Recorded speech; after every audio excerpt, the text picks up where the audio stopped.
There's a myth that compounding only works for people who start young or start rich. The truth is kinder and more actionable. Compounding rewards whoever gives it three things: time, consistency, and shelter from interruption. If you're starting late or starting small, your question isn't, is it too late? It's, what is the lowest amount I can set on autopilot so that time starts helping me instead of haunting me? This script offers a clear answer and a practical design. We'll define a realistic minimum viable amount, explain how that number changes with your age and goals, show why small dollars become meaningful once they are left alone, and give you a plan to start today and scale smoothly without drama. Begin with a simple definition. The lowest amount you need to let compound is the smallest monthly contribution you can automate and protect for long enough that growth on growth becomes visible. It is not the number that impresses a spreadsheet in year 1, it is the number that survives year 10. For some, that number is $40 a week. For others, it is $200. For late starters with short horizons, it might be higher at first, then easier as raises arrive. The point is to choose an amount that you will not interrupt, then build a system that increases it gently over time until compounding becomes obvious. At the heart of this is the relationship between three levers: horizon, contribution, and return. If your horizon is long, the required contribution can be smaller. If your horizon is shorter, the contribution needs to be larger. Return is the least controllable lever, so the most sensible plan is to assume a reasonable, boring range for a diversified portfolio rather than chase high numbers that demand perfect timing. You don't need precision to win, you need a design that works with an ordinary market behavior while protecting your behavior from panic. It helps to understand why compounding feels slow and then suddenly feels fast. Early contributions mostly create the base. The market's percentage gains apply to a small dollar amount, so the absolute growth looks trivial. This is when most people quit. They stop not because the math is broken, but because the psychology is hard. They can't feel progress yet.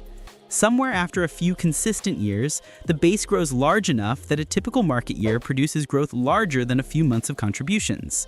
The curve bends. You are no longer pushing the snowball, it is rolling with you. The lowest amount you need is the amount that carries you patiently to that bend without exhausting it or your budget. So what does that look like in real life if you're starting later? Imagine 3 people who commit to a calm, diversified portfolio and refuse to interrupt it. One is 35, one is 45, one is 55. None received an inheritance. All can adjust income somewhat over time. The 35-year-old has 3 decades ahead if they're aiming at age 65. Their lowest workable amount can be surprisingly modest at first. Even $200 to $400 per month strictly automated begins the base. If they raise this by a small percent whenever income rises, capturing half of each raise or adding 20 to 50 more every January, the number that once felt small becomes substantial by year 5 without hurting day-to-day life. The critical piece isn't the starting figure, it's sticking to the process and escalating it on a schedule you don't negotiate with. The numbers become encouraging around year 7 or 10 when ordinary market gains on the base begin to feel like a second paycheck. The 45-year-old has 2 decades. Their lowest workable number is larger because the horizon is shorter, but it is still accessible. 500 to 1,000 per month is the zone where compounding becomes visible in time to matter, especially when paired with 2 design choices: a small cash buffer that prevents selling during emergencies, and a policy to increase contributions each time debt is retired or a promotion hits. What no one tells you is that the first year feels heavy and the 3rd year feels normal. By year 5, the portfolio's growth in an ordinary market often equals several months of contributions. The feeling shifts from, this is a burden, to, this is a machine I protect. The 55-year-old has roughly 10 years. The lowest workable number is not a single figure, it is a sequence. You begin with a contribution that stretches you without breaking you, perhaps $1,000 to $2,000 per month for a season, but you also solve for stability so you won't interrupt. You trim fixed costs that don't serve your values, you build a cash moat to cover a few months of expenses, and you plan to flex work years if needed. You complement the growth portfolio with a ladder of safer assets aligned to the years you'll need withdrawals. The point isn't punishment, it's design. Late starting is real, but 10 quiet, uninterrupted years can do more than you think when contributions are steady and your plan is insulated from storms. People often ask for a universal number. There isn't one. There is, however, a provable floor that works at almost any age.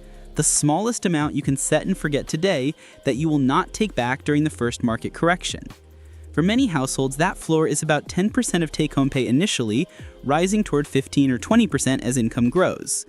If today that number is too high, start lower and lock in a rule that raises it by a notch every 6 months.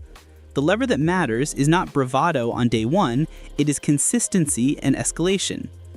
Returns invite more confusion than they need to. You don't control markets, you control exposure, costs, and behavior.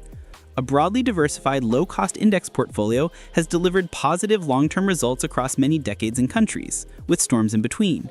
The right question is not, what return will I get, but what return range can I reasonably expect, and what will I do when reality wanders inside that range? If your plan requires an unusually high return to work, the plan is fragile. If your plan works across ordinary ranges by adjusting contributions and horizon, the plan is strong. Strength comes from margin. Fees matter precisely when compounding begins to show up in dollars you can feel. A 1% drag on a small account feels like coffee money. On a 6-figure base, it's a mortgage payment every year that doesn't buy you groceries. The lowest amount you need is smaller than you think if you eliminate friction. Low-cost funds, minimal turnover, simple allocations, and an advisor arrangement that is transparent and appropriately priced for the value provided. Complexity is not sophistication, it is a tax on your attention. Taxes can either slow the snowball or grease it. Early on, use the obvious levers your country provides. Workplace retirement accounts with matches, personal retirement accounts where growth is sheltered, health or education vehicles where applicable. As balances grow, place income-heavy holdings in tax-advantaged accounts when possible, and keep low-turnover funds in taxable accounts. Reinvest distributions unless you need them for living. Don't realize gains unless there's a plan behind the decision. You don't need to be a tax wizard, you need to develop tax hygiene. Hygiene is boring. Boring wins. There is a false belief that small contributions are pointless. They are not. They are a bridge between no plan and a plan that works.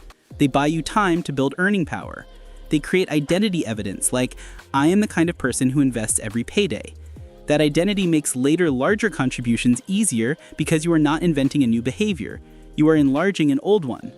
A small amount invested for 10 years and then left to sit can outrun larger amounts invested later because the early dollars had more time to recruit friends. Time is the secret ally of those who cannot write big checks yet. Let's humanize this with 3 narratives. A 37-year-old project manager earns a modest salary and feels perpetually behind. She sets a calm rule, $250 per month to a diversified fund, plus an additional 1% of pay every January. She also creates a tiny friction plan, shopping apps off the home screen, a 24-hour pause for non-essential purchases, and a weekly 5-minute money check-in with coffee. The first year feels underwhelming, the second year feels normal. By the 5th year, she is contributing over $500 monthly without pain, because raises absorb the increases. The account crests 6 figures around the 10th year if markets behave within long-term averages. She did not win the lottery, she designed persistence. A 46-year-old nurse starts late after a decade of caregiving.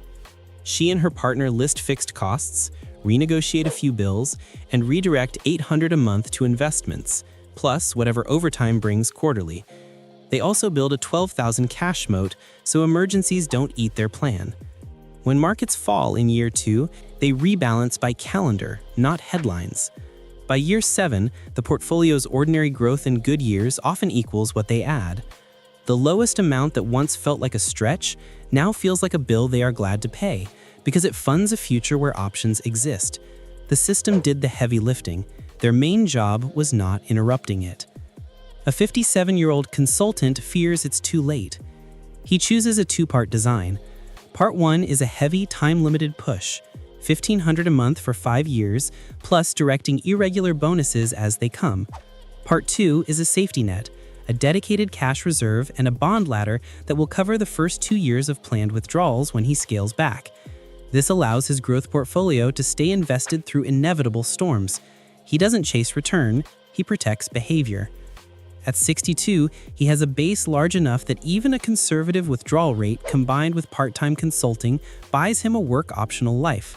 The lowest amount for him was not just a figure, it was a structure that let the figure endure. Now let's name the parts of the design that make any lowest amount durable regardless of your age. First, separation. Your future investments and your present emergencies must live in different rooms. A cash moat, 3 to 6 months of essential expenses, more if income is variable, prevents forced selling. The moat is not a return strategy, it is a behavior strategy. It turns crises into errands. Without it, your lowest amount will be interrupted by life's first surprise. Second, automation. Decide once, act forever. Contributions leave your account on payday before your lifestyle can adapt.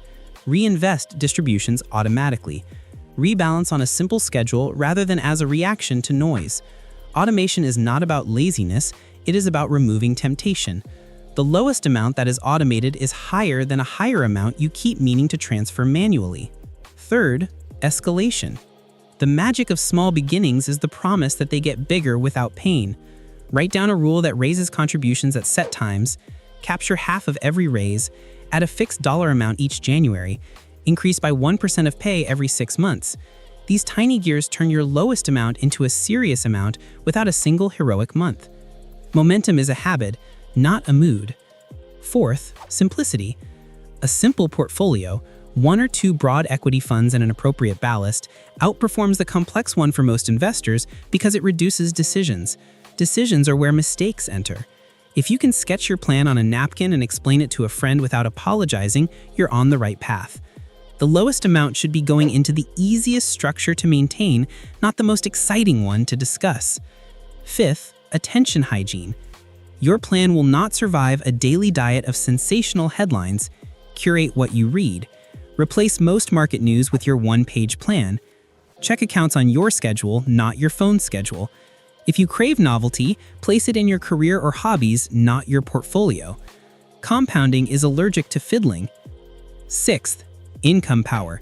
A small, steady investment habit paired with rising earning power creates the fastest path for late starters. Schedule weekly skill blocks to increase your value and document wins so you can negotiate from evidence. Direct a slice of every incremental income into the plan before life sees it. The lowest amount you need becomes the lowest amount you keep after the world tries to upsell you. Seventh, risk sizing. Pick an allocation you can hold through a full cycle. Too aggressive and you will bail at the bottom. Too conservative and compounding's math won't have enough fuel.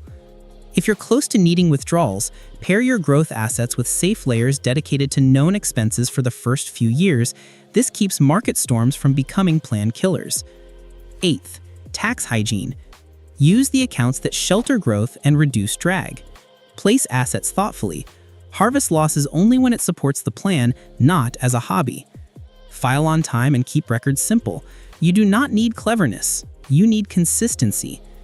Ninth, identity. Quietly call yourself an investor, and then act like one. Investors contribute automatically. They read their plan.